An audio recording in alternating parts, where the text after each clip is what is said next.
It is 101. Good afternoon. I'm Lucas Panzica. The first practice of Titans training camp 2023 is in the books. The team made two moves to start in the morning, signing defensive back A.J. Moore and waiving defensive tackle Curtis Brooks. Around the NFL, the L.A. Chargers and quarterback Justin Herbert have agreed to terms on a 5-year, $262.5 million extension that locks him in through the 2029 season. Over $218 million of it is in guaranteed money. For all your foundation repair and waterproofing needs, visit USSTN.com. Breaking news at once on your home for the Titans and Vols. This is 104.5 The Zone.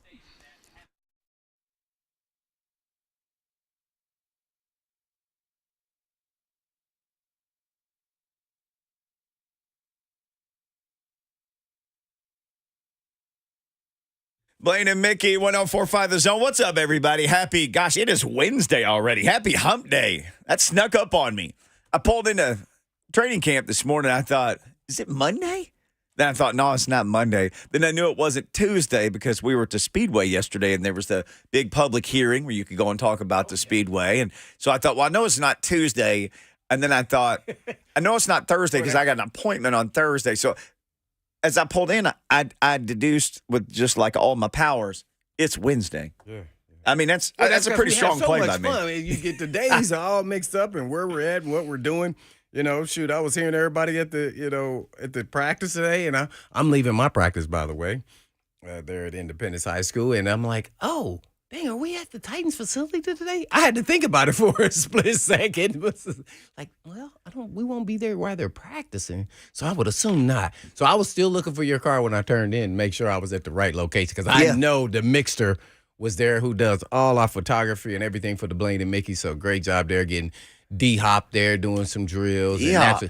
And just everybody else who, was there, KB, Bullock, Byard, and all the players that were there, Tanny Hill. So he got asked to be in the Netflix deal. He basically said, I don't know. For year one. That was a good decision. Yeah. Yeah, you don't want to be in the same one that you took Marcus Mariota's position. That might have come up. I don't know, but So how did everything go in the first practice? Can I just tell you this? Okay, I got video of D-Hop, like I'm right in front of him, and he's doing the quick feet. Yeah, quick feet. I want you to look at his feet. Well, we'll do that. Then you can review his feet later on in the show. We'll have a feet review from Blaine Bishop. Here's what we get to see. Like, we stand around a corner, and then we hear, like this loud horn. Oh, and the horn, that's not like a cow being tortured. Yeah, I didn't know I didn't know that was a horn. So the horn blows. That was a horn? And so we try to walk around the corner, and they're like, hold up, it's one more horn. So we all kind of turn around and go just stand, and then there's one more horn. So then the next horn blows, and then they all go, and if you ever played team sports, you know like what it looks like, and everybody gets lined up to exercise. So they go, and everybody gets lined up to exercise. If you didn't, if you just watch videos, you know what it looks like. So they line up everybody. So immediately, like here comes running into the number 10, DeAndre Running Hopkins. into the locker room? No, like running into the line to get his okay. exercise on. And we're like, we thought he wasn't supposed to be here today. Oh, that's right, he wasn't. And I saw he was. His presence, some guys just look different. Like you ever watch a nature special and there's a lion and he's just kind of like around the watering hole, but like if an antelope or something wanders out into the prairie, he's like that, he's just done. Because this lion is just like casually just being a lion. I know exactly what you're talking about. But like that's a lion, and you can just tell by looking at him, like he is. That's what a lion looks like. And so he was just kind of like the lion at the watering hole. But then later they started to do stuff, and then like it was like the antelope wandered out onto the prairie, and he went and ate it. Like everything is just everything goes fast and But they said Tannehill, like I saw on Twitter, whether it was true or not, you were there. Like he threw him his first 3 of the first 5 passes. He got plenty of workout today. Yes, he was throwing to him. Oh, he was. So how did he look when he was throwing to him? Was he looking like towel like he was talking about? Oh no, he was. Even when he was covered, he wasn't covered, was he? Nope. Told you. This is what I was talking about. See, this is why I get excited about not necessarily Julio Jones. Now, here's what I'm going to say. I've already watched the video.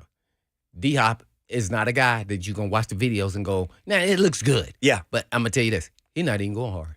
Oh, no. He's practice speed. Day one. Yeah. He on those drills, he's doing drill. And then watch him when he finishes the drill, though. Up there making moves. That's when he's then going for real. This is all work. I've done this before. I know I can do this. But now I got to make some people miss. I'm a big target.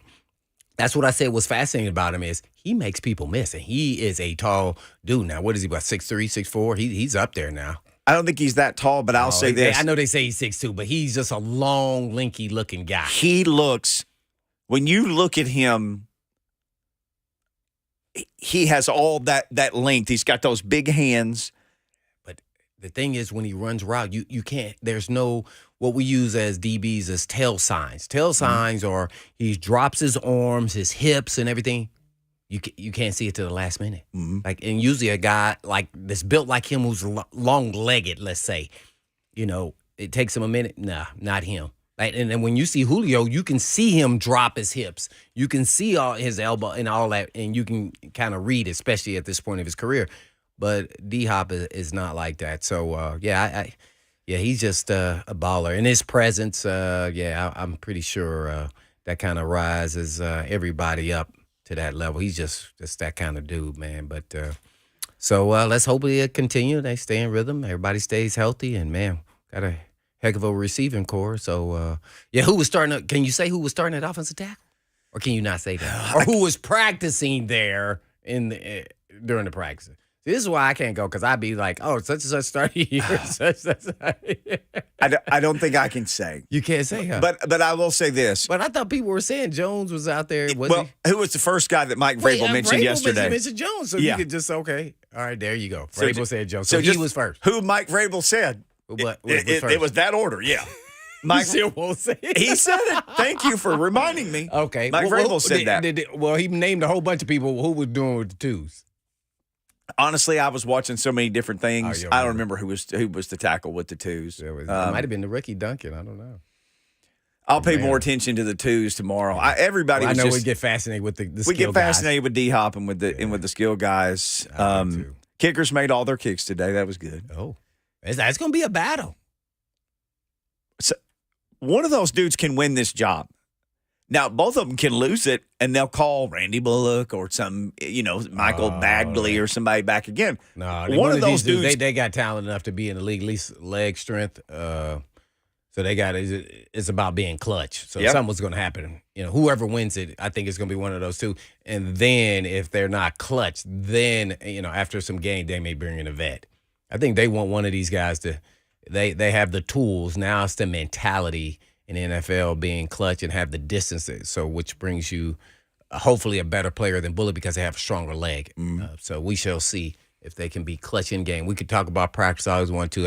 And I know coaches get all really enamored with practice, but dudes, they get in the game, it's just like, and now I'm about to play for real. And sometimes you can get deceived by, this guy can be a 2.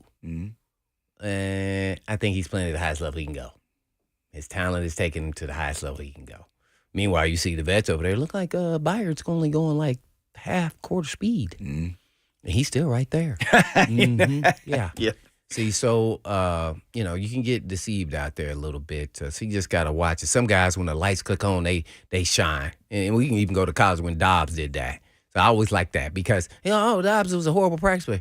What does he do in the game, though, bro? Remember, they said they were going to redshirt him. Do you remember? They were going to redshirt him. Coincidentally, he got in the game, and then all of a sudden, like, whoa, whatever they were looking at practice is not what's going on out in this game.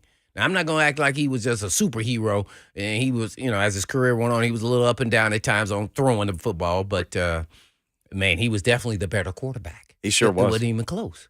No different than how Hooker was better than Milton at, 2 years ago. It was pretty clear that he was the better player.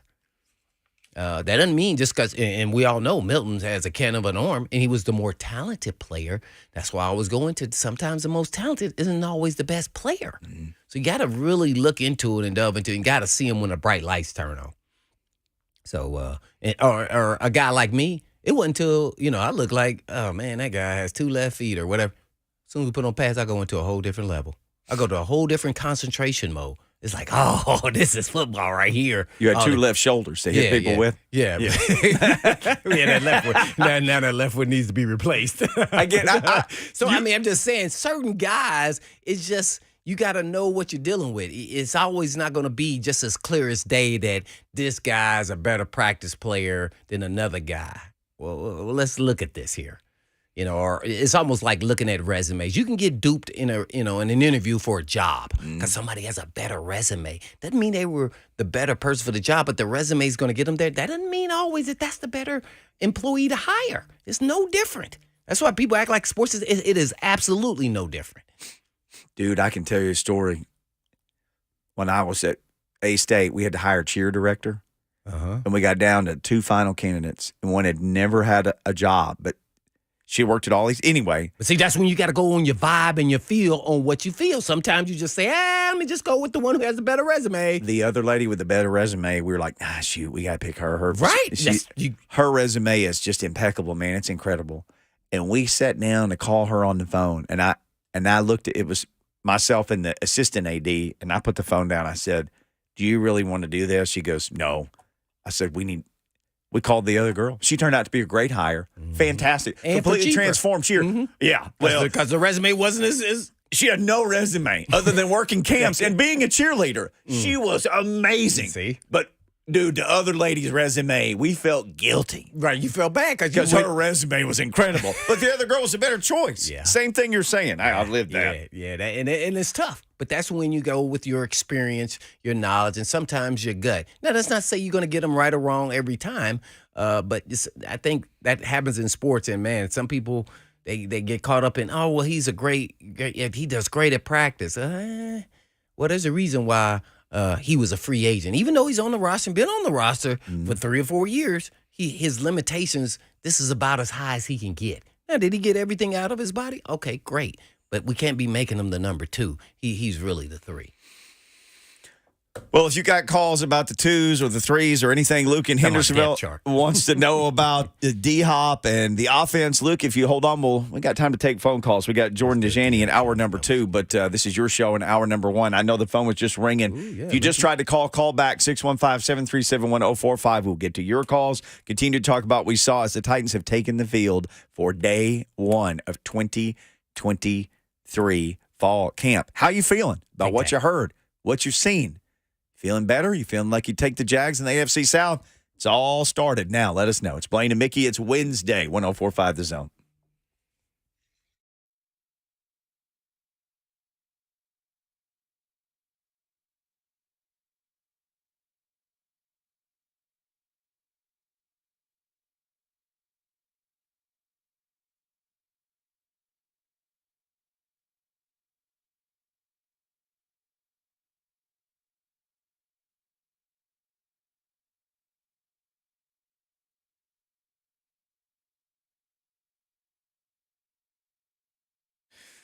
Today, I was walking around the Titans facility because I hadn't been there in a while, and I noticed this. They have this amazing flooring on the floor. And I thought about, man, this is kind of like the cool garage flooring with Hello Garage. And I wondered, maybe they used Hello Garage. I don't know if they did or they didn't, but if they didn't, they should have.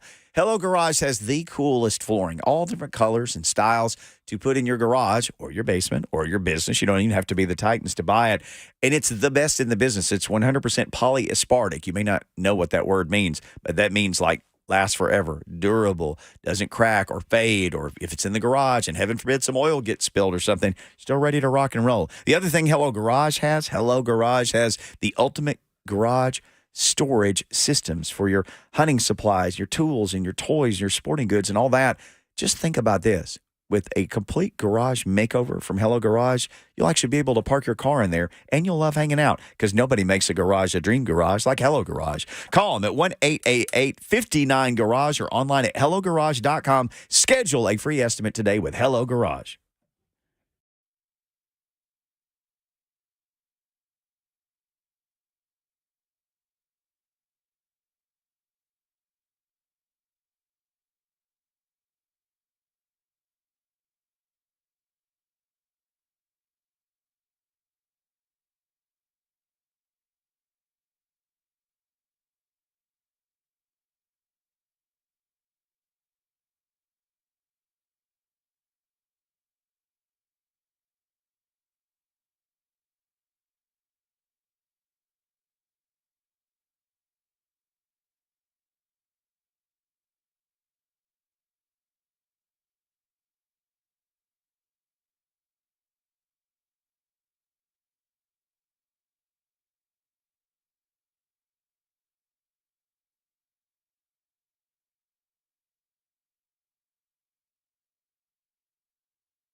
Blaine and Mickey, 104.5 The Zone. Open phone line, 615-737-1045. The Titans on the field today for the first time for 2023. The season is underway. Everybody there but Josh Wiley, the rookie tight end. Nobody knows where he was. He wasn't there.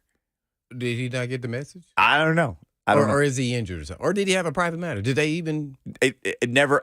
Nobody ever even asked about it? I don't even remember it getting asked about. Now, I didn't They just hear said who Vrabel. didn't practice. I had to come do this pesky radio show. But I didn't hear if anybody asked Vrabel about it. So, and I've been doing whatever, trying to get ready to go. I'm sure he was excused, though. Oh, I mean, yeah. I mean, he's a rookie draft pick. That dude, and he's an interesting prospect. Like, he's got nice eyes. He's a converted receiver who can run routes. So, yeah, he's going to be part of the whole deal. He's going to have to learn how to be a little, blocker. Getting people's way, right? Yeah. All you got to do is be, I call it, like you say, Samari Rowe, be a willing tackler. You have to be a willing blocker. And that means just get in the way. Just get in the way, and nobody asks you to go blow him up and drive him down the field and all that. Just get in the way and do your job. That's it. It's not that hard. Now, that's not to say you're going to miss a block here or there, but you got to give some form of like, hey, man, you did everything you could to make sure you got in his way. The other thing that happens, too, so fast in the NFL, like the ball gets out fast and the running back runs by you fast. It's not like you got to engage this guy forever. Right. Things happen so fast. Just keep him occupied for that half a second, and the thing that you were protecting is already happened. Right. Yeah, and if you, got in his way and then he ran around you or something, then hopefully they got rid of the ball because you got in the way. Right. So whether you miss a block or something like that, it's like you used to tell those cornerbacks, hey, man, you just got to make him turn. You got to make him hesitate. Make him stutter. Then I'm there. Yeah. Yeah, okay. Somebody said, hey, I'm not here to cover. You out here to knock people out. And, we had this conversation, not even on the field. This was in the locker room. I said, hey, man, how's your ankle? He sprained his ankle, and he's like, man, I'm only about 85%. I'm thinking, well, shoot, I played at 85% all the time. Oh, sure. Who out here isn't? I'm playing with it right now. I'm pretty good. I'm at 85% right now with my knee. I need to get a scope. He's like, I said, so you don't think you can play? Okay. He said, I'm going to just explain it like this because I know what you're thinking. That you think I could play at 85%. He said, I just want you to think about going to cover Jimmy Smith at 85%. He said, now, we play man-to-man almost all the time. So 85% is not going to cut it. It'd be enough just to get us beat. I said, got a good point there. I understand. I got you. Yeah, I got you. So, yeah. But if I was Baker, I would have probably been out there trying to play 85%. Oh, you're out there 45%. Yeah, but I'm not out there covering these speed demons. You got chains on the directions on the drop of a hat. You got Shannon Sharp and Tony Gonzalez. And they wasn't moving like Jimmy Smith or Plaxico Burress and all these other dudes. Plaxico Burress, jeez. Yeah, because I think he missed 2 weeks. I said, Plaxico, you ain't going against Plaxico. You watch film on Plaxico? Well, the only thing that could stop him was his own hand shooting himself in the leg. For a while there, anyway. He capped his own self. Oh, man, he ruined his entire career, man. Man, this dude was wearing sweatpants to the club. Unstoppable. Yeah. Sweatpants and what's so funny? He's married to a lawyer. Yeah. He's married to a lawyer, man. I was like, oh, she may have helped him with his legal issues in those days. She might have, hey, man, you might as well just kneecap your ankle, too, while you're there. Hey, man, he ruined his whole. Unfortunate, man. That was horrible. He was a great player. He was. But that's all we could. Yeah, big, strong, fast, explosive, athletic. Fast. Yeah, he could do like everything, and he's just become the guy who's shot himself. He was modern day Diop. Yeah, that's what I'm getting at. He was maybe a little bit faster, maybe not as elusive, but somewhat similar. Yeah. Hit up Luke. He's somewhat similar to those guys. Luke in Hendersonville, who's first to check in today on the Mark Spain Real Estate Hotline. Luke, what's going on, man? Happy training camp day to you. Yeah. Happy, what's going on, Luke? Wednesday, y'all. Blaine, didn't you have a birthday yesterday or the day before? I saw. Oh, yeah, I did, man. Sure did. Yeah, you still. Oh, okay, Happy cool. birthday. I appreciate it. Yeah, thank you. Birthday. Well, so got one serious question for Blaine, one silly question for Mickey. Oh, that sounds about right. I'm going to turn the serious question into silly, okay? Yeah, I'll be serious about the silly. Okay, so obviously getting D-Hop is a huge upgrade, but how much do you think this is going to change the playbook? Meaning that since we still have Henry, are they still going to force themselves to establish the run before opening up the pass game? Is it not enough early to have Henry out there, them stacking the box and go ahead and start opening up the passing game? Is that more on Kelly, or do you think it could be Vrabel? Is he going to say, no, we still need, run, pass? So just want to see what your thoughts are on that. And then, Mickey, I need to know what Sudafed Mickey is. What happens when you take Sudafed? That way, if I'm ever around you, I can slip Mickey a Mickey. So I'll hang up and listen. Y'all have a great day. Oh, that's going to be a fun story. So I'll be quick. Actually, I really don't know because I'm not in the head of Vrabel now. What I think will happen is I think they will lead with throwing the ball more just because D-Hop's out there. And when I say more, I'm talking about timing. Like, they may throw on first down instead of always running and giving it to Henry, especially if you see a mismatch, and I'm sure they will. And vice versa. I still think it's going to be 1A. I know other people think differently, but I think there's going to be times when D-Hop is, the number one guy, and then there's going to be times when Burks is. Because I think they're going to be double him, and that's going to open up the window not only for the King, but also for the other pass receivers, whether even being Chig as well. So I think it's going to be fun to watch, and it won't look like it's we can almost predict the plays. I think they're just going to do a better job of play calling based off what I've seen on Kelly in his couple years there when he was running the offense with the Texans. Different quarterbacks from Watson to Mills to now Tannehill, but I think as Mickey was there today, saw that they're trying to get the timing down and where they can make choices early on there with Tannehill and D-Hop throwing him the football because he's never ever really covered. I mean, to be honest, there's not a lot of 6'2", super athletic cornerbacks these days. So I just think it's going to be funner to watch. I think it's going to be a different style. I think they're still going to be 50-50 as Mickey used to do the stat chart every week on the pass run. I think they want to be somewhere still that's what Vrabel's going to be, but I think he's going to be more open-minded of when they choose to run the football and when they choose to throw the football. So that'd be the dynamic. But as far as wanting to hear something not as serious, and Mickey and his what is it, Sudafed? What is that? You turn into H-Town Mickey? No, I just turned cuckoo, like crazy, cuckoo crazy. Oh, so that's like you having since you don't drink, that's like having a drink. I never drank, but if that's what it's like, then yes. You never drank. I've never had. You never drunk. No, or been drunk. No, never. I've never had any alcohol or smoked anything. You didn't even try or taken I've drank a lot of Pepto-Bismol in my life, but I've never had any kind of hard drugs. Right. Well, me either. Or soft drugs, other than Tums and No-Dos and right. Yeah. I've definitely probably overdosed on some of the over-the-counter that you could Sudafed to whatever. Yeah. Yes. Well, I just regular dose of Sudafed. We did a show, and I just lost my mind. And I was arguing that, Sammy Sosa's middle name was Kevin and all this other stuff, and I believed it when I was saying it. I wish I would have been there because I would have said you had actually had a drink. Some purple drank. Or what I had was some pink Sudafed pills. Oh, it might have been wine in disguise. And so I just lost it. I said all this crazy stuff. So Brad Willis, who was our boss, was like, hey, man, that was funny, but don't ever do that again. Yeah, well, you was like, I didn't try to do that. I wasn't trying. I was trying to show up for work, man. I just had sinus issues. I thought I could fix it with Sudafed. So I'm banned from Sudafed and radio together. Oh, that's all right. You know me that I squirrel away like my nuts. I squirrel away with my nuts, these stats. My stats. The young guy, man, he said he squirred away his nuts. What is my that? stats are like my nuts, and I squirrel them away like I'm a squirrel. And so when Luke was using the force and he was asking those questions, he was asking, how could the offense look different with D-Hop? That's a great question. This is my nut that I've been holding on to, maybe the longest. Nut or nugget? Either one. Nugget. And so this been in the tree.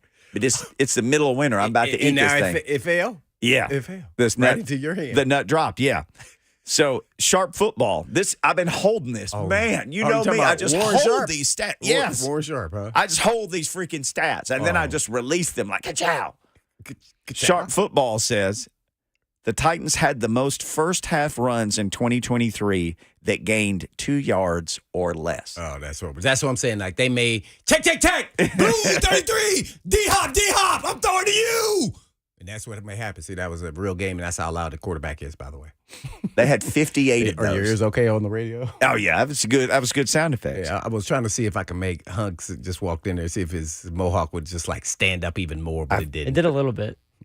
They had 58 of those. So 58 times they ran the ball. Like watching it was second and 8 or second and 9 or second and 10 or second and more than 10. Yeah. This next time, nudge me in a suite up there watching the game because I used to doze off because I'd be like, oh, they're about to get it out of here again. I'm going to take a quick snooze. The Titans were also, this is all from Sharp, Warren Sharp, I've been holding this, also said the Titans were 27th in early down pass rate, meaning they weren't doing it. They ain't going to hand it to the king. And now, some of that, it was so predictable. This last year was an anomaly. With all the injuries on the offensive line, I just think they felt like our best bet is just to protect our quarterback. It's just to give it. And then now it's a young quarterback, to give it to Henry. Like, hey, man, we're doomed if we do or don't. I mean, so this is the safest thing. At least we know we're going to get hopefully 2 yards. Man. Or maybe the king will just have some magic in him, even though nobody's blocking and he's getting hit when the ball hits his hands. But, he's the king. Maybe he'll get his 5. So this continues. The Titans were 30th in total pass attempts. They were 11th in rush attempts. And I started thinking, like, only 11th? Here's the thing. They didn't run any plays hardly. They just didn't keep the ball. They were 31st in total plays run. They ran 992 plays. Only 3 teams in the NFL, 3 ran less than 1,000 plays, and they were one of them. You don't know the other two? You don't know who they were? Oh, no, I can get that for you. Oh, well, I was just wondering because that wasn't part of my nut that got stored. I'm assuming that they had less wins than the Titans, or that all 3 of them did make the playoffs, but you never know.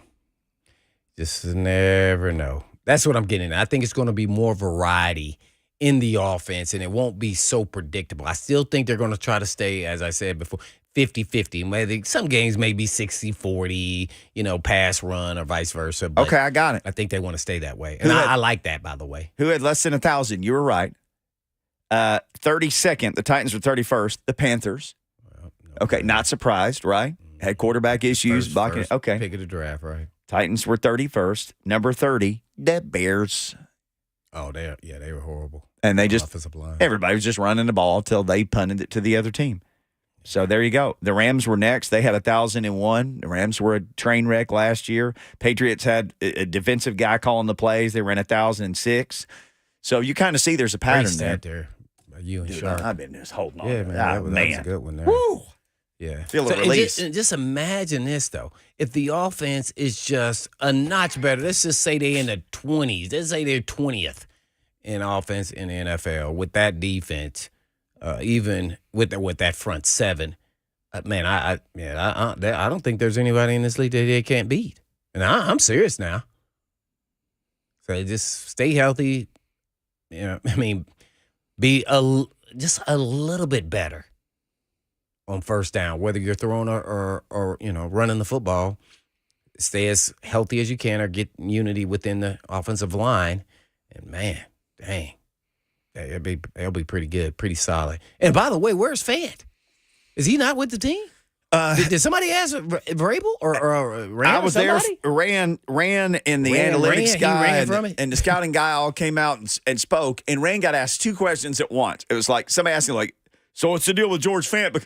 And if they were asking that question, somebody else asked him like a whole different question, like, how are you guys using analytics now? And he's like, no news on Fant. And then he like answered the other question. So still no news. Is the photograph of him arriving with his name saying he arrived at camp. This happened yesterday. Did anybody see him like in a weight room just looking out the window? No, I should have gone and kind of patrolled by the weight room, but they get a little nervous if you start going places you're not supposed to. So I just stood on one side. While you walking by. Didn't see him. Which field were they on? The one closest to the first one, like next to where the tall part of the building is now. Yeah. Okay, yeah, that's it. Dang. Oh, I was hoping that was true. Man, they teased us. Tyler said the picture was from Saturday. I guess it didn't get spotted until yesterday, though. So everybody spotted the picture.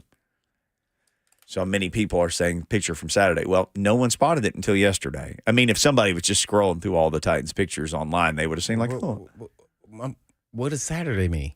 that he reported on Saturday or didn't. What? That's what I'm getting. He reported. So literally, that dude may have been hanging around since Saturday, and it's Wednesday, and they still got nothing to say. Which I think it's a grave issue, and I think when I say that, I'm talking about Fan is coming here, and as I said before, he's going to win that job, and he knows it, and he knows how good he is, and he knows they got to give him some or incentivize him to get it because when he looks at this roster, he goes, "There's nobody on this team that's better than me at right tackle." He even said that about Dillard. I guarantee it. Dude, you gonna look up my resume versus his, and I'm better than him. I'm that dog. And he's just an average starting offensive lineman. He not no Pro Bowl type dude, but he a good one because he's super athletic and he's mean. Mm-hmm. Yeah, I think that's the issue. I think so. He probably be like, "Hey man, what was the contract you said he should get? Like 5.5 per year over a 2-year deal or something?" Was it Spot Track or somebody? It was Spot Track or PFF had done like here's what Blaine's going to make this much and Mickey should make this much. They had him as 2 years, $11 million. Yeah. So I think you're offering him league minimum. He's like, no way, man. I got at least get 3.5 and then incentives up to 5. Yep. Yeah. Yep. Because he knows once he get out of there, ain't nobody getting. When you got that kind of confidence and experience like he does, you going into camp like, hey man, they got an opening and that guy is not there, and guess what? I'm going to keep that job after 6 weeks. And not only am I going to start, I'm going to dominate. Because guess what? He's also incentivized that he wants to show linemen play long time if you're good. Like, hey, man, this can lead me to a long-term deal, whether here or somewhere else. Yep. And it don't have to be, some big astronomical number as far as what he's making, but he can, make $7 million a year after this year if he does well. A lot of people saying the word is, I guess Bucket said this. What'd he say? He's starting to get some other offers, talk to other teams. Oh, so I heard Philadelphia was in the mix. Philly is one of them, yes. Yeah, I heard that. So that if you're him, though, I mean, you are the starter if you take this job for at least 6 weeks or 7 or 8 or maybe longer if you just come in and play well. Hey, if they offer him the same thing if Philly's offering him, I'm taking the Titans deal all day long. I did both. The money ain't the same in Philly. Them taxes totally different. So if they even close, even if the Titans are a little less, I'm still taking the Titans deal. Now he gonna say, "Oh well, Philly, I get a lot of exposure. We may go far into the playoffs. Ring. That's an extra pays too. Each round of the playoffs, you get another stipend." Which if you don't make quit talking about the taxes, it don't matter. I'm gonna go with more games. Hey, for the guys who don't make much money, all those stipends and all that stuff and everything you get, it adds up. Hey, man, I'll take it. We'll take segment number 3 of this hour. You want to weigh in on anything you've seen? I'll tell you guys when we come back. There was a moment today that I held my breath. Like, oh, no. Do not. Can you tell us? I can tell you my oh, no moment from practice today. Oh, my knee twitched. Mine did, too. Oh.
Well, school's out, but Tennessee summer season is definitely in session.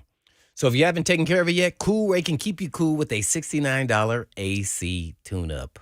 And maybe you've already noticed that the AC unit is not acting right. Well, they have trusted certified technicians on standby ready to find the fix so you don't break a sweat. And this includes no service fee with any repair. And maybe things are past the point of repair for your AC unit. Well, Coolray has a solution for that too. Going on now, you can save up to $1,250 on brand new Timstar home comfort systems. Plus, they boost the lifetime parts and labor warranty on new Timstar home comfort systems, including $0 in repair costs for the life of your system. And you won't break a sweat or the bank with that kind of built-in warranty.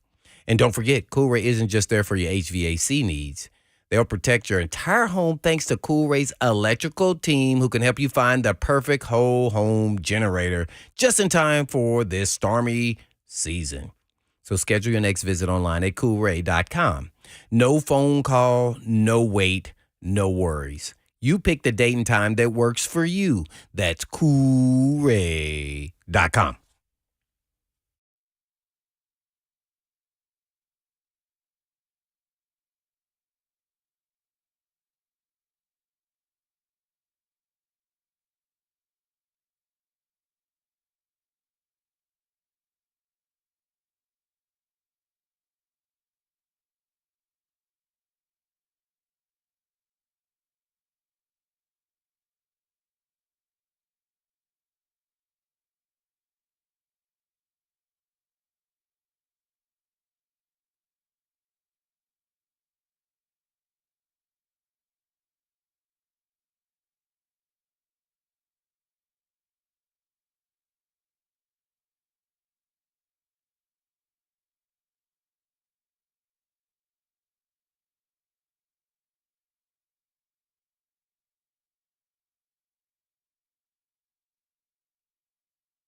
Blaine and Mickey 1045 The Zone. So we're thinking about this in the break. Like we need to have a woo moment in practice every day. Yeah, every time we go to practice, we may have a woo moment like, whoa, did you see that one-hand catch? Here we go.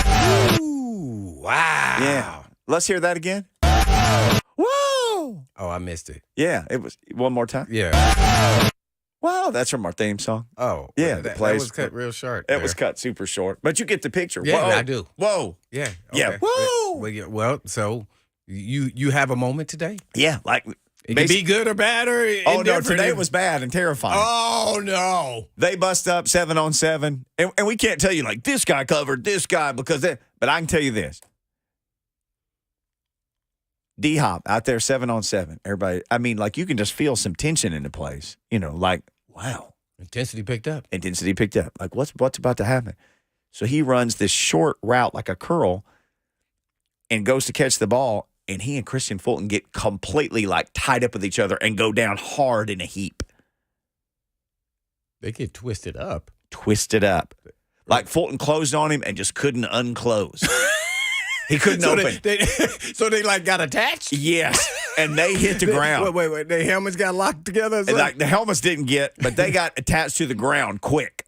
And you know, like anybody, like you practiced thousands of times in the NFL, and people who've watched practice or heard us talk about it, if anybody hits the ground, they lose their minds. Oh, yeah. Oh. Get up. Get up. Get off the ground. Please get up real quick. And then if not, the people like, Dude. somebody is in trouble. They were like down, like all of us. like twisted together, like had to undo their arms and legs to get up, and everybody just. Did he catch? Watch it. Did he catch the ball? Yeah, he caught the ball. And just for a second, everybody's like, took a deep breath. yeah. Oh, yeah, that was good there. So that wasn't like an excited woo. That was more like a woo, like thank goodness, because it was right at the start of practice. So Fulton was going for the ball and just happened to get there after the ball. They all just got there at the same time. Oh man! Fulton. Oh, so did Fulton got up too? We all talking about D-Hop. So Fulton got. We know he has some soft tissue issues. No, he got up too. No, he was out there. Oh, he looked pretty good. There at practice. Yeah, Fulton. Yeah. I mean, I'm asking because guess why? He didn't practice. Remember, he didn't practice in at the all. spring. Yeah, he didn't practice at all. Remember, he said he wasn't injured, but he didn't practice. And we asked, and it's like I'm focused on other things. Remember that? We finally got to talk to him. He's like, "Hey, man, are you okay?" Yeah, I'm okay. What? We just hadn't seen you out here. Or what? Yeah, I'm focused. I'm focused on the things with the stuff, the people. But he said he wasn't injured. Yes, he said I'm not injured. He was focused on the things with the people plan. He's on things. plan. Yeah, and the plan was, hey, man, you ain't practicing this spring. Maybe he's just getting stronger. Maybe they said we only get so many reps out of him. Yeah. So let's just Save cut his him. reps. Yeah, save his reps. And they saved him. He got the most out of that one today with D-Hop, and they got all tangled up. All I But know is everybody jumped up. When he plays, they win. They may be just a coinkydink. Remember, you said off the cuff, they were terrible without him. Weren't they terrible without him? We looked, they were, 1-5? Yeah. 1-5 without him. And that was you just pulled that. Like, weren't they really terrible without? Yeah, they were terrible without him. Yeah, they needed him. That's why a coach gets like a little perturbed. Like, hey man, this can't keep happening. You may cost me my job. I'm talking about the DB coach. Oh, it did. The midget is gone. No more midget. Anthony Midget. Yeah. Mm-hmm. Well, good. I'm glad that we was just a woosah moment. Now, I'll say this. There was can we have that again? Hey, you late to the trigger, bro. Woo! Yeah, right on time. Chig was out there, I guess, with the threes at one point with Levis, just getting another rep in. Mm-hmm. Runs kind of like a deep dig. Mm-hmm. Ball kind of thrown like between two defenders. He goes back to catch it, falls flat on his back on the ground, and like the ball kind of hit his hands. Then he hit the ground, and it sort of tipped the ball back up there, and he snatched it with his other hand. So the catch of the day was Chig. Oh, so that was That was the woo moment good. So that was woo good. Woo bad was the collision. Oh my Lord. Please, both of you get up. Because literally it being Fulton, like, please, both of you be okay. Please. Yeah. And then let's take Alvin and Nashville's call because we got like a minute and a half or so. I think what he wants to talk about was maybe the woo, this is exciting. Harold Landry with no knee brace. He just went out there and practiced. Oh, well, he had it in a whole entire season. Yeah. So I'm glad of that, then. That So means he's on pace to be full go all day. May need to rest here or there, I'm sure, but that's a good thing. And we're on pace to take Alvin's call from Nashville. Alvin! Alvin! Hey, how y'all doing? Hey, man, how you doing? Good, man. Hey, I had two questions. My first one was with Harold Landry. He's making money like Von Miller out there. I mean, I know he got injured and everything, but would you really, because the way they say favorite practices are, would you really just have him out there practicing hard, or would you kind of have him take it slow until the season starts? And what are we doing with Caleb Farley? Are we just going to just say, hey, that was a first-round pick that we shouldn't have picked, or try to trade him, move him to safety, hybrid linebacker? What are we going to do with him? I ain't going to listen. Appreciate the phone call. As far as Landry, Mike Vrabel essentially said, look, when did Mike speak? Yesterday? Mm-hmm. His camp opener, he said, yes, he's going to be out there. He seems like he's ready to go, but whatever the plan is for him, we'll develop the plan, and he'll, if it's more or less or cut it. So don't think because he was out there today that just means every day he's going to do it. Right. With no brace. Like you just said, he'll get some time off, and they'll build in some rest for him because he is making big money. But it's a good sign, though. Oh, gosh, it was a great sign. A sign that he's out there with no brace. He had an entire season because he got hurt, 3 weeks before the season started? Or preseason? Yeah.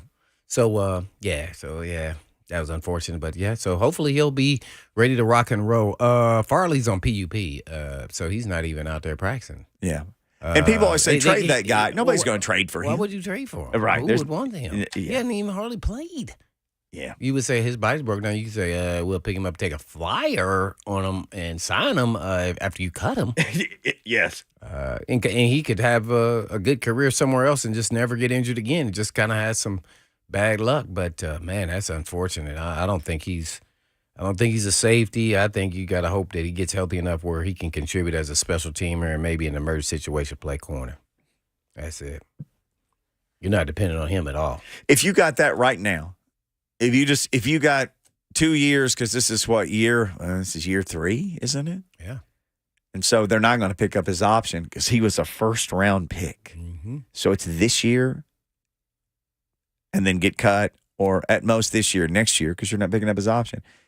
If he came out and played the last, 10 games, it was a good special teamer, they'd probably be over the moon just to get any value from him at this point. I'm sure he would, too. He would be, too. He's really had a rough go of kid, it, man. But, man, yeah. Unfortunately, his body's let him down. Well, he's on PUP, so that means he's not doing anything. So we don't even get a look at him. So it's one of those things. Some other guy gets the reps, though. Some other guy gets the opportunity. And some other guy's going to get all the chances that he would be getting. And as a first-round pick in his third year, that dude should be entrenched, good starter, borderline Pro Bowl, and it's been none of that. It's just been one bad luck after the other. All right, Titans hit the field first day of fall training camp practice. We'll get into what we saw, what we didn't see today. You got questions, comments of what you've seen and heard, 615-737-1045. Hour number 2 of the Wednesday program of Blaine and Mickey coming up next, including Jordan Dejani at 2:20. Woo!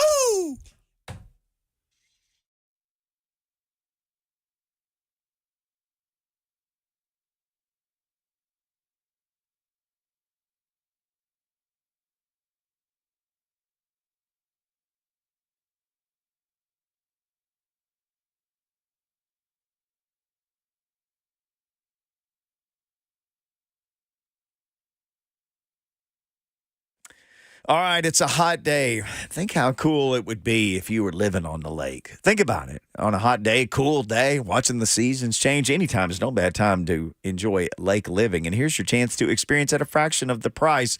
Lakefront Resort, Golf, Marina Community, releasing stuff that's never been released to the public. A limited number of lake lots. It's a one-day only deal. And it's Saturday, July 29th, your chance to experience lake living at a fraction of the price. Your chance to play on the lake or just relax at the waterfront restaurant or just watch the seasons change from your sunset waterfront lot or your wooded estate lot or your own lake villa. You could do it all from there. And they've got concerts at this place and pickleball and pools and a coffee shop. And it's all about 20 minutes from Knoxville. Why don't you call now? Secure a private tour appointment. Go check it out. They got financing available. Times are limited. So get your spot in line at the limited property release Saturday, July 29th. You can go to lakelivingtn.com or better yet, call them. Tell them I sent you 865-408-9992. Invest in something real. Invest in lake living.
Good afternoon. I'm Lucas Panzica. The first practice of Titans training camp 2023 is in the books. The team made 2 moves to start in the morning, signing defensive back A.J. Moore and waiving defensive tackle Curtis Brooks. Around the NFL, the L.A. Chargers and quarterback Justin Herbert have agreed to terms on a 5-year, $262.5 million extension that locks him in through the 2029 season. Over $218 million of it is in guaranteed money. For all your foundation repair and waterproofing needs, visit USSTN.com. Breaking news at once on your home for the Titans and Vols. This is 104.5 The Zone.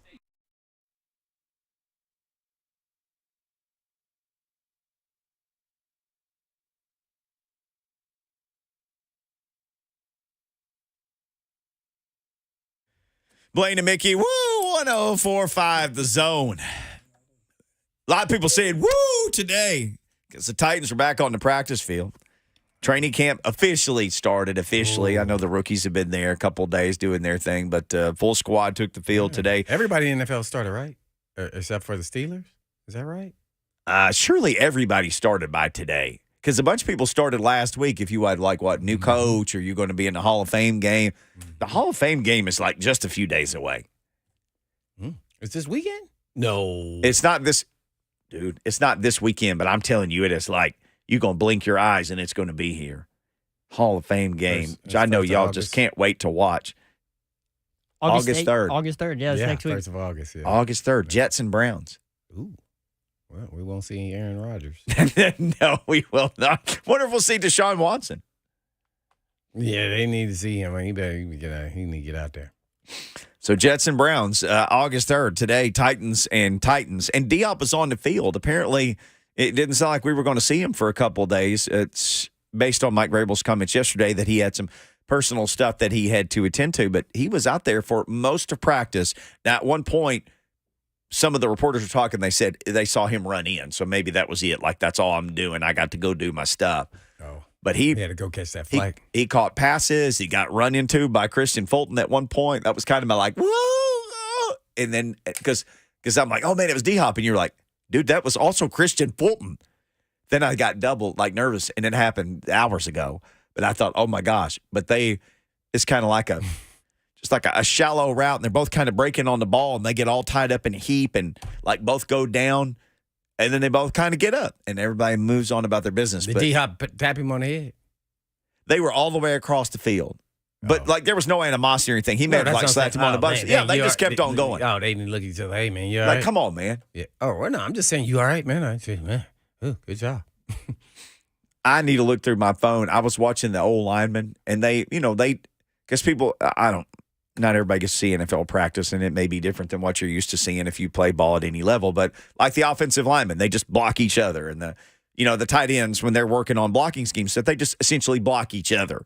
Now, they'll move over to another field, and they'll have team periods where they go against each other. But 2 of the offensive linemen were blocking each other. And one of the guys, You mean 2 of the offensive linemen? Were blocking each other, yes, working on technique. Mm-hmm. And, one guy just kind of took the other guy and threw him. And so, actually, this was... You sure that wasn't defense versus offense on one-on-ones? No, I'll say this. They asked the defensive lineman to come over. This was the second play. Yeah, okay, I was going to say. Because the D lineman realized, this guy's leaning on me so hard. So he just, took him and used his momentum to move him. Right. He just tossed his butt. So he goes down hard. Everybody, get up! Don't do that! Get off the ground! Can't get to ground. Can't get on the ground. Whoa. Now, the best play today got made on the ground because Chig caught a ball from Will Levis, and it was kind of between a couple guys. He slid down, fell backwards on his back. Ball hit him in the hands as he was sliding, and when he hit, it bounced out of his hands. He stuck up his other hand and caught it. Oh, nice. So Chig play of the day. Arden Key had a sack on Tannehill. There's no sack, but he ran. Did a drive-by. Did the drive-by where, he did the drive-by. So everybody's like, okay, it was a completion, but that's a sack. So Wells Deals were in shorts and T-shirts, and a helmet. Everybody's like, ooh, that's a pass. Well, he did complete the pass, but this was after Arden Key had run by and, ring the bell. Yeah, gave him the drive-by. So Key looked good today. Harold Landry. What about the quarterbacks? The quarterbacks had a Harold Landry was out there with no brace on, you said earlier, and he looked pretty solid. I was out there, and John Glennon and me were watching like 7-on-7. I think we counted one incompletion maybe in 7-on-7. All three quarterbacks? All three quarterbacks. One incompletion. And in 7-on-7, which that's designed for them to make hay. That's this early in camp to have one incompletion. I still think that's pretty good. So that was a woo. So they had 7-on-7. Nice. Right on cue. Yeah, the youngster. So nice 7-on-7 look for the quarterbacks. I'll say this. They threw a lot of intermediate stuff. There wasn't like nobody threw D-Hop a 55-yard pass or Traylon Burks or anything like that. They worked intermediate today, but they completed a lot of them. Oh. So that looked sharp, looked crisp. I want to say, and any of the quarterback, or let's say Willis and Levis, who anyone look better than the other? We're going to do the quarterback backup tracker. Who incompletes ball? Who had that one incompletion? Which quarterback? I think Tannehill actually had the incompletion on the first one. I was trying to look back through. Because this is going to be a thing, the backup quarterback job. Are they going to keep 2 or 3? So it's going to be every play count. In team drills, Malik Willis took the 2 reps today, which is not surprising. He's been around, and everybody bragged on the spring that he had. And Vrabel said he didn't win one. They always announce the first practice who won the offseason awards, and some of those guys wind up getting cut or practice squad or whatever. But Malik Willis didn't win one, but he took the time again to publicly say nice things about Malik Willis. They're going out of their way to say nice things. He, in his reps in team, threw a flare pass to, and I'm telling you, people need to remember this guy. And I know I always get excited. This guy might be my camp crush. But he's not a rookie. You got a running back? He's my rookie camp crush. It's Jonathan Ward. Yeah, the runner. He's got experience in this league. He's got experience in the league. He's got just a burst. Yeah, he's got I remember I noticed him before. I said, who's that? 33. Yeah. Yeah, Jonathan Ward. So he threw him a flare, and the deal with him is he's got that deal where he's somewhere and then he's somewhere else in the blink of an eye. Right. But how big is he? He's not big. Yeah, he's not. Yeah, he's like a 5'11", 200-pound guy, maybe. He is listed as, oh my gosh, he's listed as 6 foot 202. I said 5'11". Yeah. 200. So yes, he's running back size. Didn't realize he was that big. He gets where he's going. Then Malik Willis had Chance Campbell came through and did the thing where he knocked the ball up in the air. Got a nice linebacker. Yes. Coach Mack said the backup linebacker spots is kind of want to see where that goes. That's open.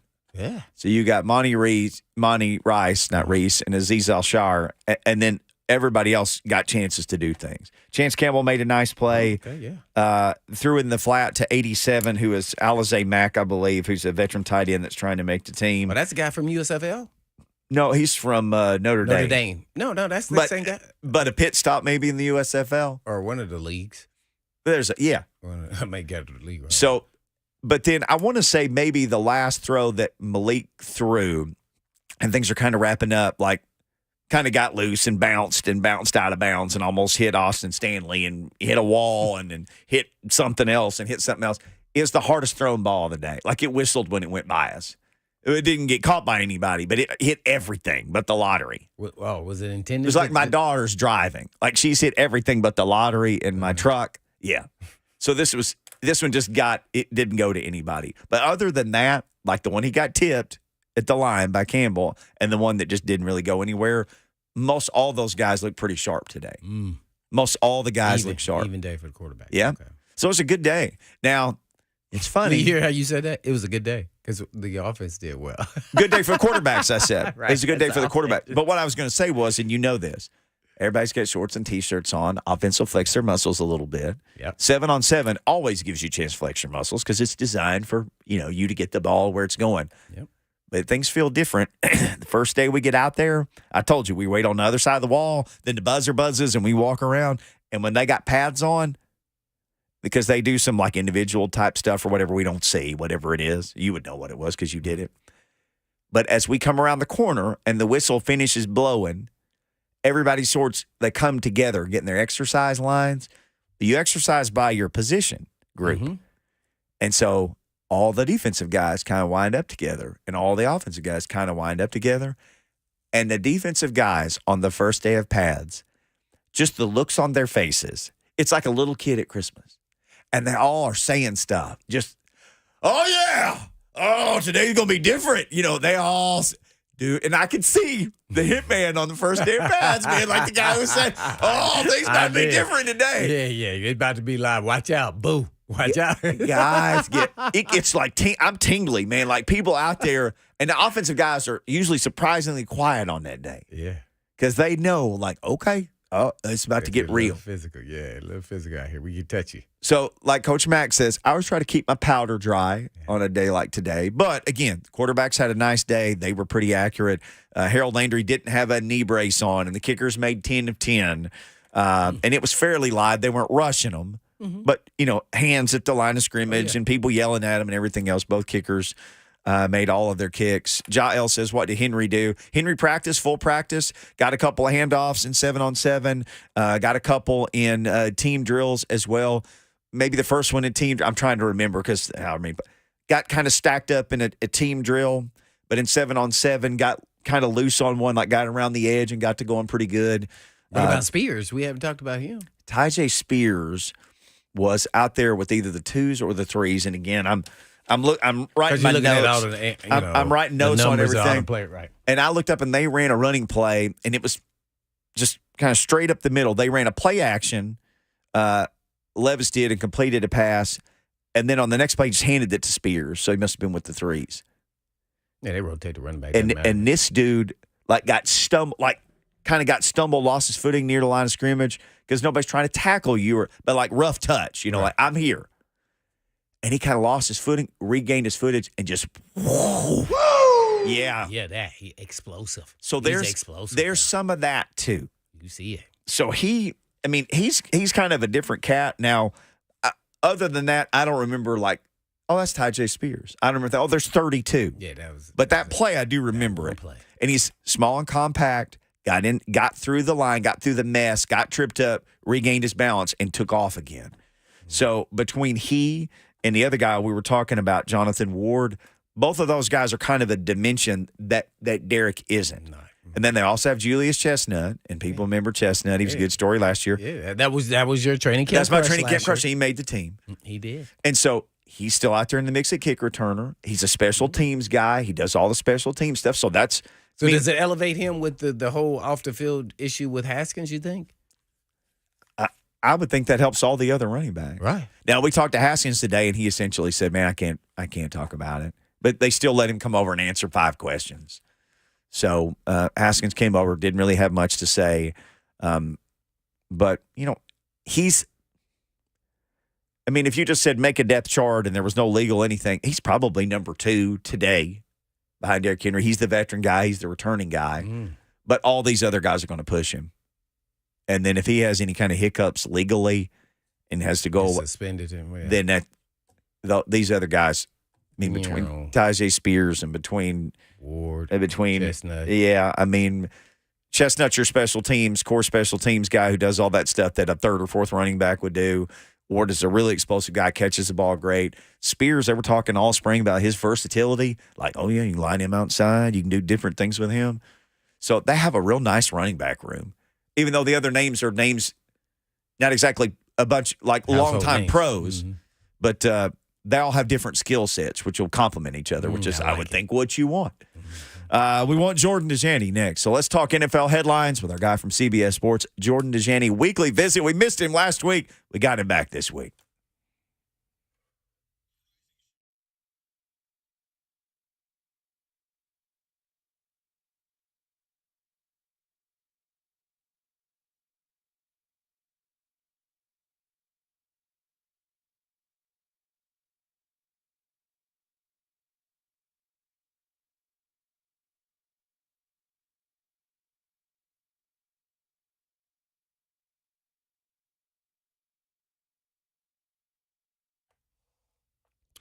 For many of you who have lived here a long time, you already know Eurofix has been in Middle Tennessee area for your European car repair needs now for 24 years. And we've all gotten to watch them grow. And I don't know about you, but I love watching a hometown business take off. Well, we are now proud to announce the 5th location in Mount Juliet for Eurofix on Mount Juliet Road, right across the street from Dairy Queen. And Eurofix can serve you in Franklin, Hunted Oaks, Murfreesboro, Belmead, and now Mount Juliet. Pretty cool getting to watch a small town mechanic starting in the barn in his backyard of a single wide trailer and now grow to 5 locations repairing thousands of cars each month. And at Eurofix, you get a 3-year nationwide warranty and a free loaner car with every repair appointment. And all you have to do is just give them a call at 844-EUROFIX. That's right, 844-EUROFIX, or you can visit them online at myEurofix.com. That's myEurofix.com. But always tell them Blaine, did you?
Blaine and Mickey, with the song that my then infant son used to sing, another one fights the dust. I had to explain to him at 2.5, no one fights dust, son.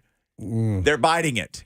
Then I thought, this sounds even weirder. Then I told him, don't bite the dust. Don't eat the dirt, son.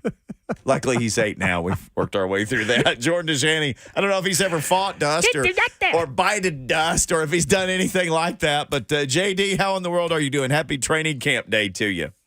Happy training camp day to you guys as well, man. Thanks for having me on your show this afternoon. It's been a full 2 weeks since we've spoken, and a lot has transpired in the NFL since that time. And certainly, most importantly, the biggest transaction in the NFL was the Titans have Oilers uniforms again. I mean, let's go straight to the hardcore news. Yeah, what were your thoughts? Yeah, let's talk about the Oilers uniforms. Never mind that they added an all-pro wide receiver, or that the Commanders were sold, or a new quarterback got their money. It's about the Oilers uniforms, baby. And let me tell you, those things look sexy. I think they did them right.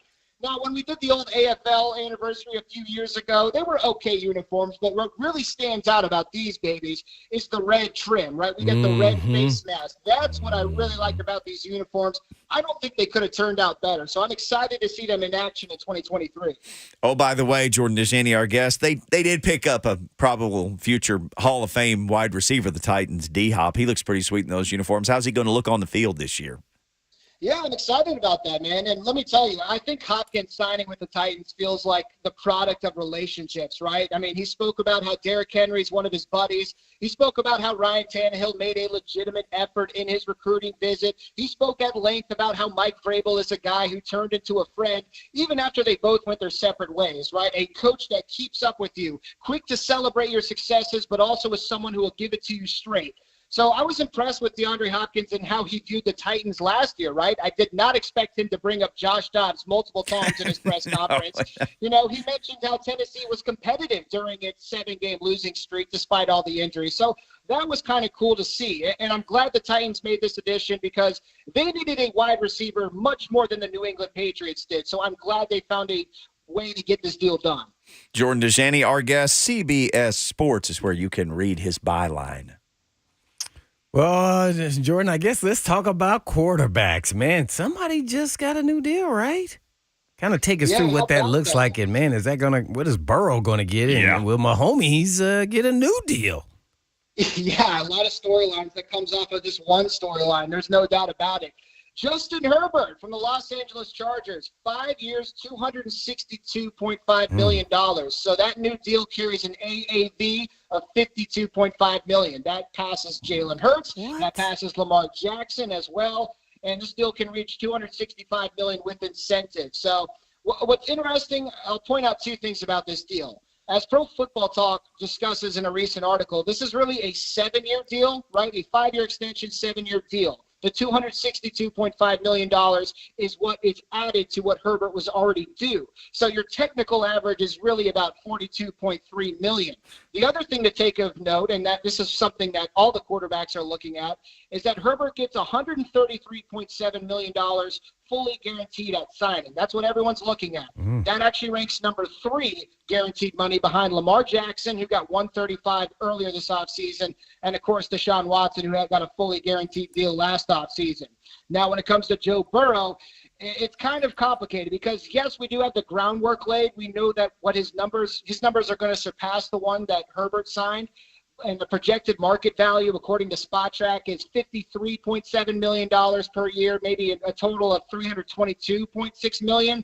But what's interesting is, and I've been talking about this all offseason, I'm more interested in how this extension is going to be constructed, how it's laid out, because the Bengals have some other talented young players that they have to extend as well. So does this mean that he's going to get a longer extension with the money spread out, kind of similar to the way Mahomes' extension was constructed a few years ago? Or is it just going to be a simple 5-year extension like Herbert got, except with more money and more guarantees? That's what I'm interested to see whenever that comes to fruition.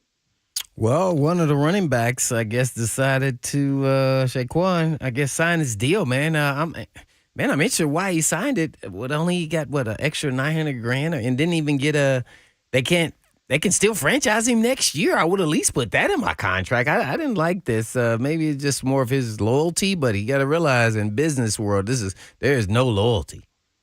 Man, this is very surprising. I agree with you. You know, despite all the bleep the Giants talk and the holdout speculation, Barkley didn't miss a single day of training camp, and he agreed to what I'll describe as kind of an adjusted one-year deal. He gets that $10.1 million with the franchise tag, and then $900K in incentives, plus a $2 million signing bonus. And I think all three of the incentives are tied to the playoffs as well. So he's got to reach certain yards, catches, touchdowns, whatever it is, but also make the playoffs for those incentives to go into effect. That's what I've seen reported.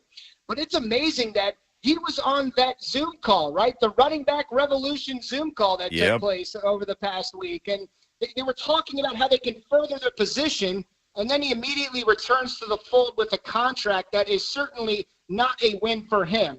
I think it was the right decision. I don't think he's necessarily going to gain something by sitting out.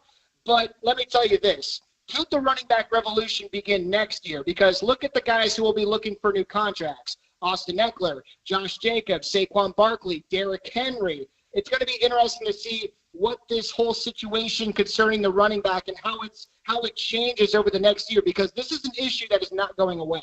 Yeah, what do you think the resolution is for running back? Because I don't see if they have any at all.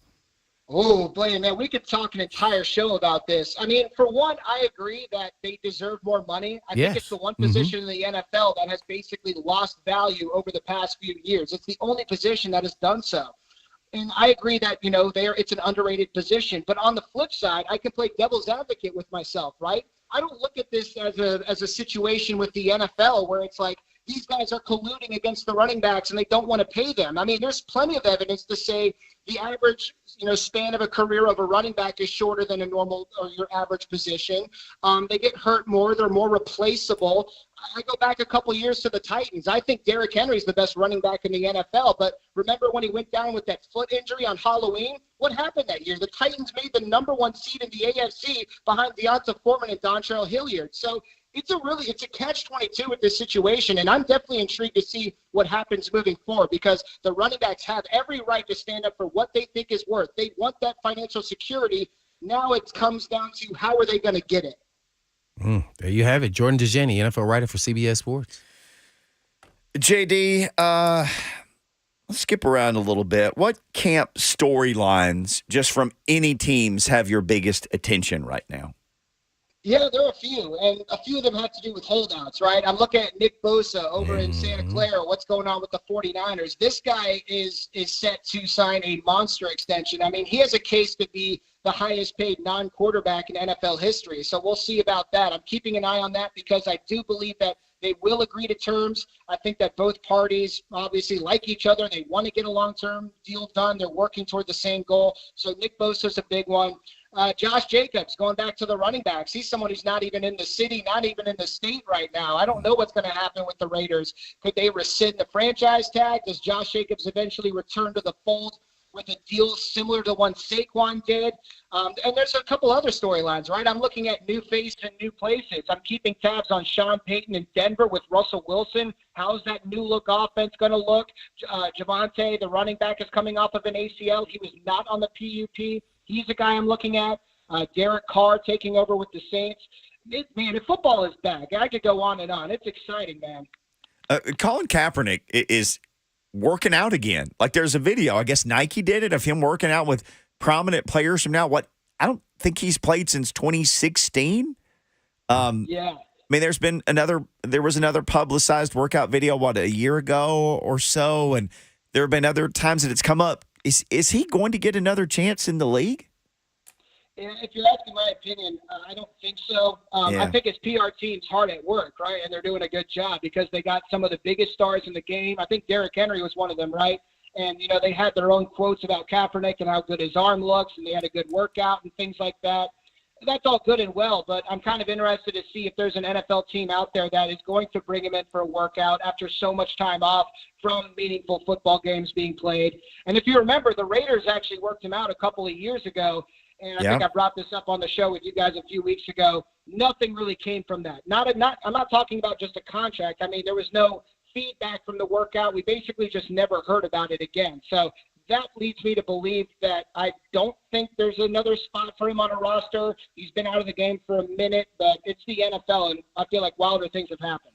Jordan Dejani, our guest, CBS Sports, at Jordan Dejani on X or Twitter or whatever you want to call it. Oh, yeah, X. Yeah, you mentioned Nick Bosa. Now, is he getting fined, or since he's on his rookie contract, he doesn't get fined for missing training camp? How does that work? Yeah, that's a great question. I actually looked this up.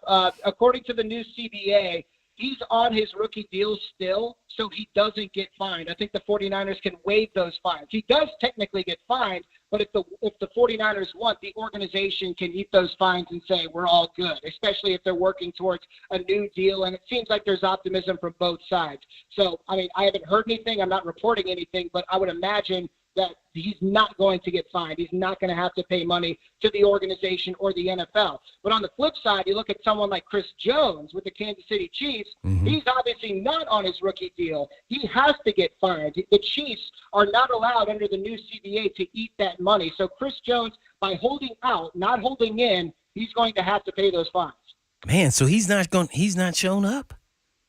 They're saying he's asking for $30 million per year. Yeah, how crazy is that? I mean, Chris Jones, I think he's making $19.5 million in his final year of his deal in 2023. As you said, he reportedly wants $30 million, which is pretty wild. But the bottom line is that his contract AAV right now, I think, ranks number 9. So everyone would agree that Chris Jones, arguably the number 2 defensive lineman in the NFL, needs more money. But if he wants to aim to get close to Aaron Donald, right, surpass the deal that Quinnen Williams just signed, that Jeffrey Simmons just signed, be number 2 once again, that's where things get a little tricky. And you have to keep in mind that Kansas City's front office, I'm sure, is very hard at work, because I would imagine that Mahomes is behind the scenes too, restructuring his deal and trying to get up in terms of the money that he is rightfully owed with all these new quarterback contracts coming down the wire. Yeah, well, hopefully that then opens up them able to sign him too. I don't know about that one there, man. Well, I saw Vrabel. It was some Vegas line, and one of the coaches. I think he was in the top 10 hot seats. Who are your top 3 coaches in the NFC and the AFC off the top of your head? Do you think I was on a must-win situation, or they're going to be out of there this season?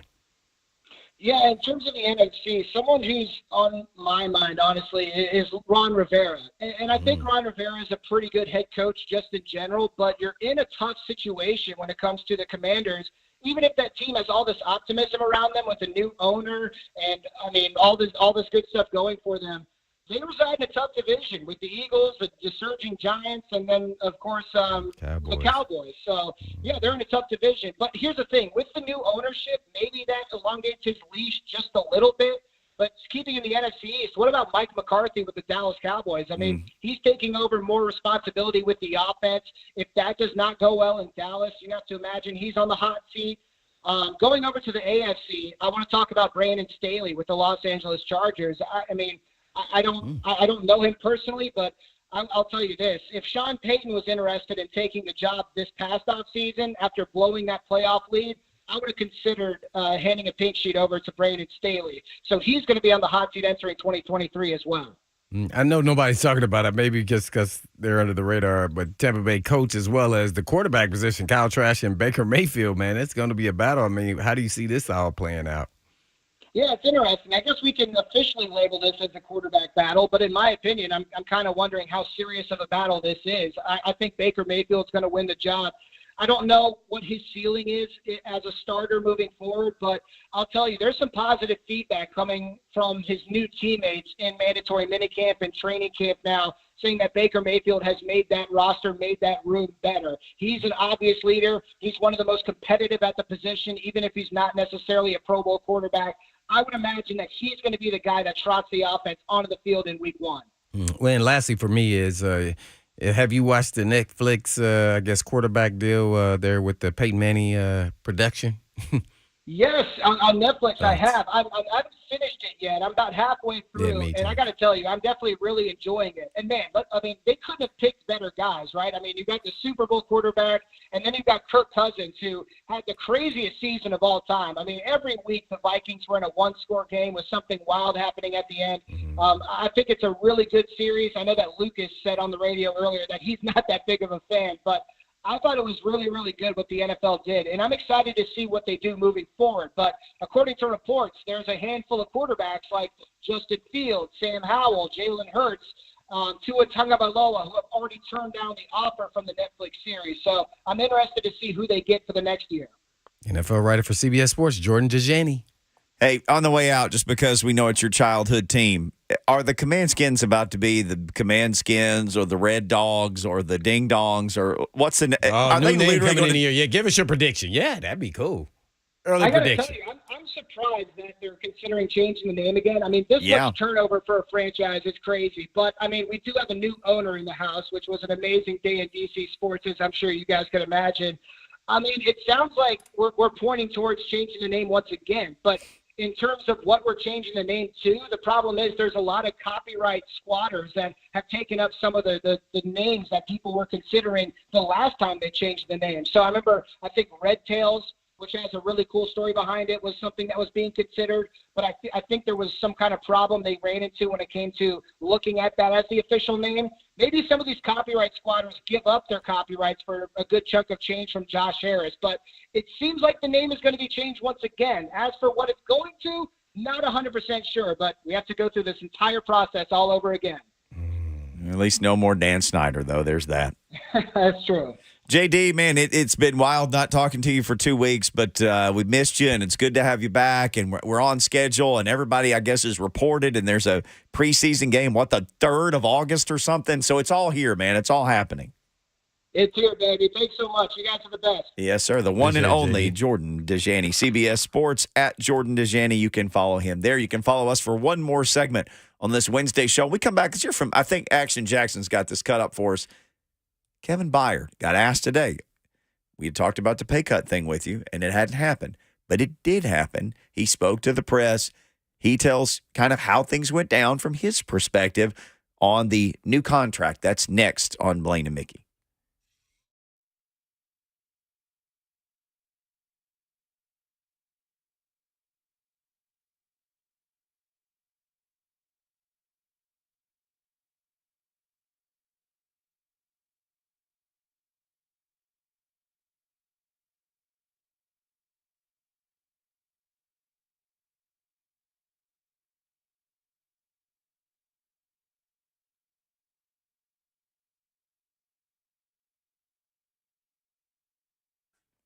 All right, all you lake people and wannabe lake people, listen up. Got a highly anticipated lakefront resort, golf, and marina community. They're releasing never-before limited number of lake lots to the public, and this is a one-day-only deal. Maybe you've lived on the lake before. Maybe you've only dreamed about it. Maybe you just want more information. Well, you can do it all, but if you're going to do it, you got to get to doing. Saturday, July 29th, your chance to experience lake living at a fraction of the price. It's all about 20 minutes from Knoxville. They've got financing available. And this isn't just like the tiny cabin somewhere near the water. This is the real stuff. Wooded estate lots and sunset waterfront lots and lake villa packages. And they got walking trails and shoreline and a marina and a clubhouse. And you can go to concerts and play pickleball. You can do it all. Or you can just sit and watch the seasons change on your beautiful lake property. Times are limited. Why don't you make an appointment now? It's coming up soon. Again, Saturday, July 29th. You can go to lakelivingtn.com for more information, or better yet, give us a call, 865-408-9992. Invest in something real. Invest in lake living.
I was just waiting for you to do something. I knew it was coming. Blade and Mickey 104.5 The Zone. Man, you got an old soul there, Joseph. Man. Happy training camp to all of you. Training camp has started. Everybody there today, but Wiley, the rookie tight end. Nobody could seem to locate him. So maybe we'll find out. Maybe he'll be there tomorrow. Well, there is no tomorrow. They're off tomorrow. They're on, but there's no media tomorrow. Oh, okay. I was going to use just about to give me lit for nothing. No. So like they off already? Just no. day. They are on, no but there's media. no media, so they don't have to do things that we can't talk about then. So they do whatever they want tomorrow. Jimmy Wyatt, Coach Mack, they'll get to see it, and the rest of us won't. By the way, Jimmy Wyatt's going to join us tomorrow in hour number 2 of the program. Sean Salisbury in hour number 1. Sean is a former Oiler with Blaine, longtime NFL, CFL quarterback. Now he's just killing it on the radio down in Houston. So how mad are they about the uniforms? We'll ask a guy who's doing radio there. And if you've never heard him, his show is literally called Sean Unfiltered. We gonna get some good stuff. That dude's the pilot light stays lit on him all the time. Yeah. So you get zero messing around with him. That's funny. He was a great Vikings quarterback. It's where most of his success was. Vikings, Chargers, Oilers. And he finished with the Oilers for 1 year. And was CFL guy for a while. And I think had some success in the Canadian Football League before he made it to the NFL. Yeah. So talented guy. And USC, Southern Cal. Boy, one of those Southern Cal Trojans out there in the sunshine. Right at the beginning. Kevin Byard, I don't know if the sun is shining on his bank account. I think he's doing okay. But he did take a pay cut before this year, a restructure pay cut, call it what you want. But the Titans and him reworked his contract again. He took less up front, I guess, with the idea he could make it up on the back end. They gave the Titans $8 million in cap relief for this year. Yeah, cap relief, but his actual dollars were, what, $3-4 million or something? Actual numbers as far as what he took as a cut. He took like a $3 million cut from like 14 to 11. 11, yeah. Yeah, those are the numbers that have been reported. But cap, and it kind of got restructured and got some up front, then some got called bonus, and all the salary cap gymnastics that the great Vin Marino can do down there. They did them, and they saved themselves a bunch of money on the cap and a crew. So he, of course, you get Byard, you get Tannehill. Those guys are always willing to stand up in front of the media. So first question goes to Kevin Byard. Just kind of how did we get here on this pay cut / restructure with you? How did all this go down on your side of things? Yeah, I spoke to you guys earlier in the offseason. Told you guys we were in a good place. I didn't speak to you guys about it, but I kind of did it on the podcast, whatever, about really not making this emotional thing. Really just trying to make the best out of the situation that you're presented with. That's what I've done my whole life. So obviously, the restructure the contract. But one thing I do know that it was, it definitely helps out the team a lot. And at the end of the day, we're trying to build a championship roster. And I wouldn't have came back here, or I wouldn't have done what I've done if I didn't think that, we would have an opportunity to go win some ball games. So that's what it's about for me, and I'm happy to be back. I've told you guys multiple times, this is my legacy. I wanted to be here, so just glad we was able to get it done. If you're here next year, you come out the same, correct? What do you mean? The money is moved around in a way that if you play this year and next year under this contract, you come out physically the same. Yeah, I mean, we'll deal with next year when next year comes around. As of right now, I'm just going to focus on this year and try to make the best out of this year as I possibly can. Help this team win a championship and play my behind off for this team. That's what I said. It's my job to be the best safety I possibly can be. And we'll deal with next year as next year comes. What's the addition? It's Kevin Byard after practice. And again, as soon as anybody starts to talk, they have this mower that's the loudest mower. That was what started up behind us, yes. Yeah, they gotta get that grass cut, man. They gotta keep it fresh out there at the Boy, Titan facility. It is fresh. Keep it fresh. Freshy fresh. Doug E. fresh level fresh. What do you think when you hear all that?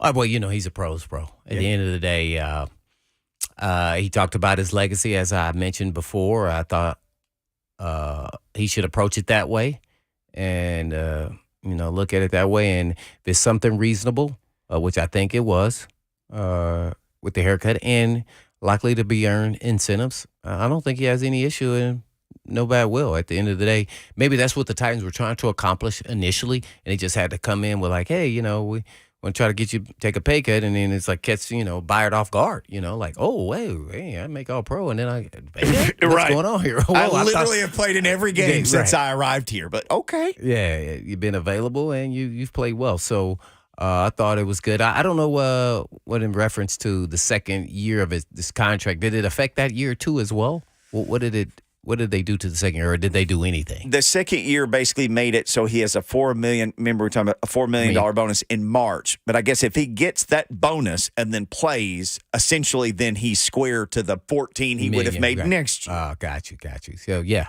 and so I think that was fair for both sides. Kind of unlike the Shaquan deal, which I didn't like that at all. To me, he should fire his agent. He should make sure that he doesn't get franchise tag. Should have been part of the agreement for the next season. And that's what this is with Byard. He's like, okay, cool. I take a pay cut. I earn the money. If you guys don't want me here next year, at least I get to get ahead of the curve and be a free agent when everybody else is.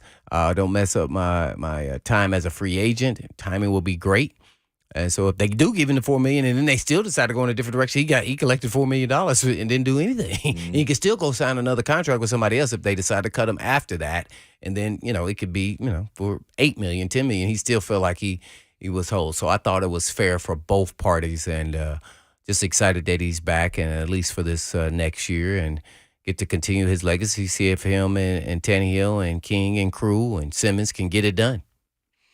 You mentioned that core group, DeAndre Hopkins, and added to it. Mm-hmm. You start getting, it's like that's Kevin Byard's all pro. Big Jeff is all pro. Danico Autry never seems to get recognized. He's as good as anybody. Really good. Mm-hmm. I mean, there's not a lot of depth in spots on this roster, but a lot of the front line guys, it's like, well, that guy's good. I mean, that guy's really good. That in the case of Byard, Pro Bowler. If Amani Hooker can stay healthy, if D-Hop, if Traylon Burks ascends, if Chig becomes the guy that everybody hopes. I mean, there's some players on this team. Oh, no, they're going to be competing for the AFC South for sure.